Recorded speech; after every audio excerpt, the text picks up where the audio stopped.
नमस्कार। इस वीडियो में आप सभी का बहुत बहुत स्वागत है। मेरा नाम कमल कुमार है और आप देख रहे हैं खेतों तक मौसम यूट्यूब चैनल के ऊपर आप ये वीडियो देख रहे हैं। दिल्ली एनसीआर में बात चल रही है कि कृत्रिम वर्षा करने की बात चल रही है, जो कि निर्धारित तारीख 26, 27 और 28 अक्टूबर निर्धारित की गई है। और IIT नागपुर द्वारा जो भी वैज्ञानिक है वो कह रहे हैं कि केवल ये बरसात दिल्ली के आसपास के एरिया में, यानी इसके परिधि लगभग कहूँ तो 100 किलोमीटर की रहेगी। तो मौसम विभाग भी वैसे भी कह रहा है, भारतीय मौसम विभाग के 200 किलोमीटर तक की इसके बादल आ सकते हैं जब कृत्रिम बरसात करवाई जाएगी ना। तब मेरे को लग रहा है कि 300 किलोमीटर तक भी बादल आ सकते हैं। तो हरियाणा तो सबसे ज़्यादा प्रभावित होगा, क्योंकि हरियाणा के अंदर तक दिल्ली है। हरियाणा के जो किसान हैं वो काफ़ी परेशान होंगे, जिसमें ज़िले शामिल है सोनीपत, पानीपत, रोहतक, गुरुग्राम, पलवल, नुह पलवल का क्षेत्र है, और साथ साथ में रेवाड़ी और रोहतक तक कह सकता हूँ। इन इलाकों तक मौसम काफ़ी गड़बड़ नज़र आ रहा है। और जिस प्रकार से सरकार कह रही है कि कृत्रिम बरसात करवाएगी, तो हरियाणा में उसका ज़्यादा असर पड़ने वाला है। हरियाणा में अभी भी फसल कटी नहीं है, नई काढ़ी निकाली गई है फसलों को, अभी भी बस पकने वाली है, फसलें काफ़ी ख़राब हो सकती है। लेकिन एक और मैं बता सकता हूँ, दिल्ली वासियों की तरफ से देखें, उनके दृश्यों, उनके नेताओं की तरफ से देखें, या फिर उनसे जो वो परेशानी झेल रहे हैं ना दिल्ली वासी कि प्रदूषण, उनके अनुसार देखें, तो मैं बताना चाहूँ दिल्ली के लिए तो काफ़ी उपयुक्त बरसात होने वाली है जो करवाई जाएगी, क्योंकि प्रदूषण बैठ जाएगा और सांस लेने में जो दिक्कत आ रही है, काफ़ी परेशानी आ रही है दिल्ली में लोगों को, तो वो सांस काफ़ी अच्छे से ले पाएंगे। प्रदूषण काफ़ी ज़्यादा बैठ जाएगा इस बरसात से, जो बरसात करवा रही है। लेकिन किसानों को तो बहुत ज़्यादा नुकसान होगा। हाँ, सेहत के लिए काफ़ी अच्छा होगा। हाँ, किसानों की अर्थव्यवस्था थोड़ी सी गड़बड़ा सकती है। इसी का असर पश्चिमी उत्तर प्रदेश में भी पड़ेगा, आगरा तक, और राजस्थान में भी कुछ इलाके हैं ना, जिसमें ये आपका डिगी, खेरतल, कोटपुतली, बहरौड, अलवर, भरतपुर तक कुछ असर इसका पड़ सकता है। अगर बरसात 26 को कराए, या फिर 27 को करवाए, या फिर 28 को, ये 3 दिन निर्धारित हैं। इन 3 दिनों में यहाँ पर कुछ गड़बड़ कर सकती है सरकार। गड़बड़ का मतलब है कि कुछ मौसम गड़बड़ा सकता है, और गड़बड़ाने की संभावना भी बन रही है। और निर्धारित किया गया तारीख या निर्धारित किए गए दिन यही है कि एक तो 26 अक्टूबर और 27 अक्टूबर को दिल्ली एनसीआर या फिर दिल्ली के अंदर बरसात करवाने की सरकार की योजना है। और तारीखें लगभग निर्धारित कर दी गई है, दिन काफ़ी निर्धारित कर दिए गए हैं। तो पश्चिमी उत्तर प्रदेश में भी इसका असर पड़ेगा। पश्चिमी उत्तर प्रदेश में आगरा, अलीगढ़, मथुरा, हाथरस से लगाकर आप देखेंगे तो गौतम बुद्ध नगर, बुलंदशहर से लगाकर हापुड़, मेरठ तक, और हो सकता है कि शामली तक भी इसका असर पड़े। इन इलाकों में असर पड़ेगा। अगर बादल दिल्ली के ऊपर आते हैं, दिल्ली के ऊपर बरसात वाली बादल की गतिविधियाँ होती है, तो यहाँ पर भी पड़ेगा। वैसे पश्चिमी उत्तर प्रदेश में 1-2 दिन में थोड़ी सी बरसात आने वाली है, लेकिन अगर दिल्ली में बरसात करवाई जाती है ना, तो पश्चिमी उत्तर प्रदेश भी प्रभावित होगा। पश्चिमी उत्तर प्रदेश में भी बादल बढ़ेंगे और बरसात की गतिविधियाँ होगी। हो सकता है एक मुजफ्फरनगर, मेरठ, इन क्षेत्रों तक भी बादल बढ़ जाए। यानी IIT नागपुर से जुड़े हुए जो भी लोग हैं वो बता रहे हैं कि केवल 100 किलोमीटर की परिधि में ये बरसात होगी। और भारतीय मौसम विभाग कह रहा है कि 200 किलोमीटर तक ये बरसात की गतिविधियाँ हो सकती है। मैं कह सकता हूँ कि 300 किलोमीटर तक ये मार कर सकती है। यानी ये बरसात जो करवाई जाएगी ना, इसका परिधि इस प्रकार से होगा। तो यहाँ तक इसकी असर पड़ने की संभावना है। तो किसान भाइयों से मैं कहना चाहूँगा, दिल्ली से आसपास से जो भी किसान भाई है, दिल्ली के आसपास से जिनके ज़िले लगते हैं, जिनके गांव लगते हैं, वो भाई साहब सतर्क रहें, अपना काम जल्दी जल्दी निपटाएं, या फिर अपना काम जो निपटाया हुआ है, अपना जो फसलें काटी हुई है उसको काफ़ी एक जगह एकत्रित करें, सुरक्षित स्थान के ऊपर रखें और उसको ढक दें।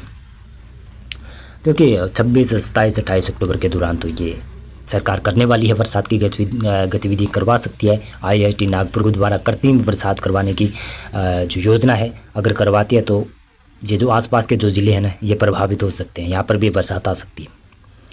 वैसे मौसम शुष्क रह सकता है, लेकिन कह सकता हूँ कि अब मौसम की बात करें, 25 अक्टूबर आज कैसा मौसम रहेगा। आज के मौसम की तो बात क्या ही करें भाई साहब, आज का तो दिन पूरा का पूरा बीत चुका है। लेकिन फिर भी मोटा मोटी मैं आपको पूर्वानुमान बताऊँ, पंजाब, हरियाणा, राजस्थान के उत्तर पूर्वी इलाकों पर, दिल्ली में कुछ जगहों पर बादल दिखाई दे सकते हैं। पश्चिमी उत्तर प्रदेश में भी बादल थोड़े बहुत हो सकते हैं। उत्तरी हवाएं काफ़ी तेज़ चल रही है, आज शाम के वक्त के दौरान तेज़ हवाएं देखने को मिलेगी। राजस्थान में पूरे के पूरे एरिया में मौसम शुष्क रहेगा, लेकिन आज 26 अक्टूबर से मौसम में बदलाव होने की संभावनाएं नज़र आ रही है। गुजरात के दक्षिणी भागों में, मध्य प्रदेश के दक्षिणी भागों में, महाराष्ट्र के सभी इलाकों में, छत्तीसगढ़, उड़ीसा में, तेलंगाना राज्य में, आंध्र प्रदेश में यहाँ पर बरसात की संभावना है। बंगाल की खाड़ी के ऊपर बना हुआ है डिप्रेशन, अरब सागर में भी डिप्रेशन बना हुआ है, तो उसके असर से यहाँ पर बरसात मध्य भारत और दक्षिणी भारत में काफ़ी प्रबल नजर आ रही है कि यहाँ पर बरसात होती रहेगी।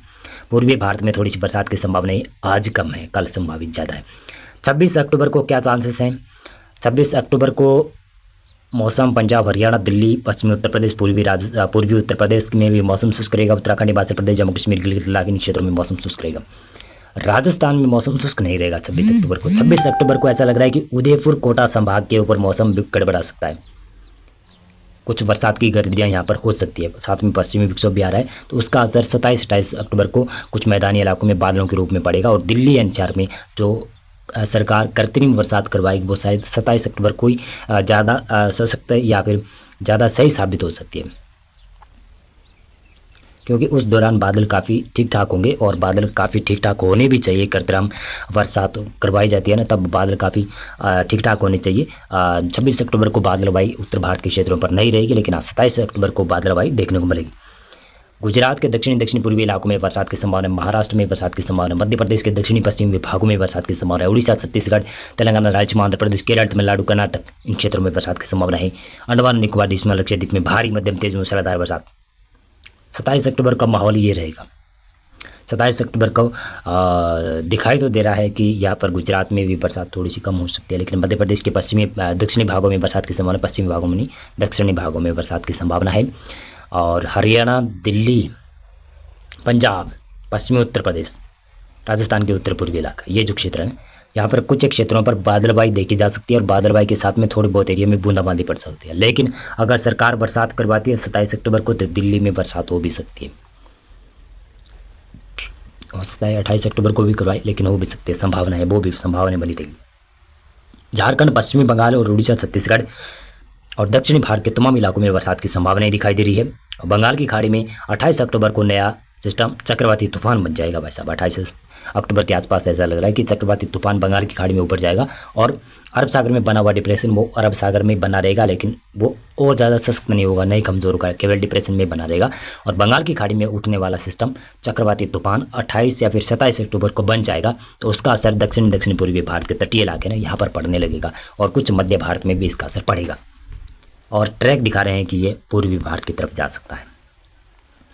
तो ये 29 अक्टूबर का माहौल है। 29 अक्टूबर को इस प्रकार की संभावना है, यानी मध्य भारत के दक्षिणी इलाकों से लगाकर दक्षिणी भारत तक बरसात की संभावनाएं दिखाई दे रही है। 30 अक्टूबर का संभावना ये है। और 30 अक्टूबर के अलावा आप देखें तो 31 अक्टूबर को संभावना लगभग दक्षिणी भारत में बरसात दिखा दे रहे हैं, लेकिन पूर्वी भारत में बरसात नहीं दिखा रहे हैं। कल कुछ और ही दिखा रहे थे, आज कुछ और ही दिखा रहा है वेदर मॉडल।